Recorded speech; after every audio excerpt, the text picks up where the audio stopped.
Une fois n'est pas coutume, la gestion catastrophique de Deschamps a encore frappé.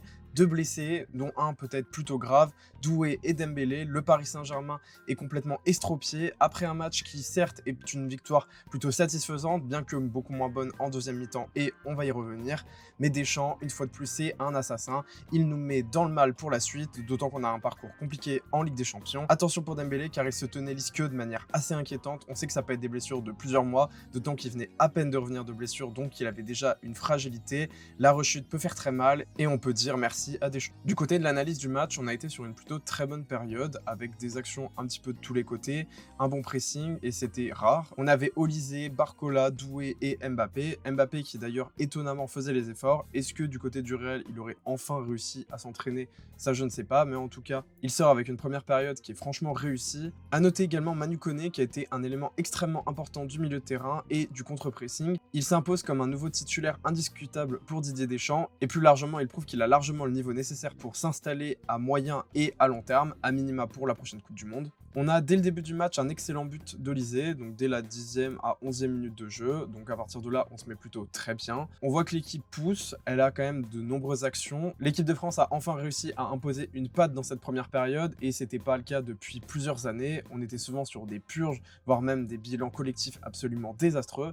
Là c'était très bon, donc on arrive à la fin de la première période avec un 1-0 et beaucoup d'actions. Mbappé un petit peu fragile devant le but, ça on sait que c'est souvent son cas, mais il faut quand même dire qu'il avait fait une bonne période sur le plan collectif. Au retour de la mi-temps, on a Doué qui a une alerte, et là on s'inquiète, en tout cas du côté du Paris Saint-Germain, moi perso j'étais inquiet, je me demandais par qui il allait le remplacer, et puis là, la catastrophe, on voit qu'il le remplace par Dembélé. Dembélé qui venait à peine de reprendre l'entraînement collectif, qui est globalement connu pour sa fragilité, bien que la saison dernière il se soit pas trop blessé, mais globalement on sait que c'est un joueur qui, notamment du côté du Barça, s'est blessé je ne sais combien de fois, donc c'était vraiment le genre de joueur qu'il fallait préserver. Il le fait rentrer en mode tout ira bien, bah spoiler, tout n'allait pas bien. À la 80e, on a une blessure qui est extrêmement inquiétante parce qu'il n'y avait pas spécialement eu de contact, on est vraiment sur une blessure musculaire, ou plus précisément sur une rechute musculaire, et c'est là qu'on peut se dire ok, ça risque d'être grave, parce que quand il y a un choc, un contact, on se dit ok, avec l'inflammation, avec le recul, on peut réussir à alléger un petit peu la durée d'indisponibilité, mais là quand tu te pètes tout seul, souvent c'est qu'il y a vraiment quelque chose de sous-jacent et d'inquiétant. Maintenant pour en revenir au match, on a une seconde période qui est nettement moins aboutie, au contraire même, on perd la possession, on perd le nombre de tirs cadrés et globalement on se fait assiéger. À la 65e notamment, il y a une action qui passe tout près du but avec un super arrêt du côté de Konaté qui fait une très belle action défensive. Ça revient, il y a un corner et pareil là on est sur un genre de méli-mélo avec une barre transversale touchée, c'est n'importe quoi, on se dit ok, on est vraiment mal. Justement, ça continue de pousser et bon, on a la blessure qu'on connaît. Étonnamment, ça a plutôt desservi à l'Ukraine qui, à partir de là, a un petit peu déjoué. En tout cas, c'est là qu'on a un but sur une très belle action offensive de contre d'Mbappé qui réussit à trouver le fond des filets et bah, ça faisait longtemps que c'était pas arrivé. Donc franchement, bravo à lui et c'était largement mérité pour sa prestation d'ensemble. Juste avant cela, on a eu une action qui a été complètement bâclée du côté de Barcola qui avait eu une superbe occasion de contre avec une très belle action de Manu Koné qui récupère le ballon, qui la remet rapidement à Olysée, qui fait une super passe en profondeur pour Barcola, qui prend le dessus sur les défenseurs ukrainiens. Ça ne suffit pas, il n'y a pas de but.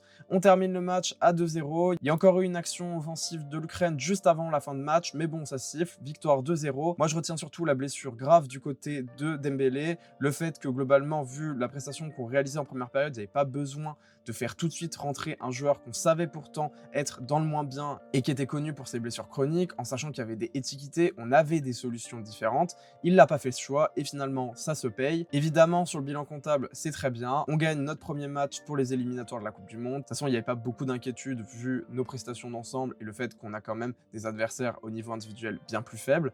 Mais tout de même, il faut le noter, ça a été plutôt une bonne prestation. C'est sûr que la deuxième période nous oblige à nuancer tout ça, mais on a quand même été sur une prestation d'ensemble plutôt bonne, avec une très belle première mi-temps, et rien que ça, c'était pas arrivé. On sait très bien que le travail collectif est plus délicat, parce que quand t'es en section nationale, t'as que très peu de matchs chaque année.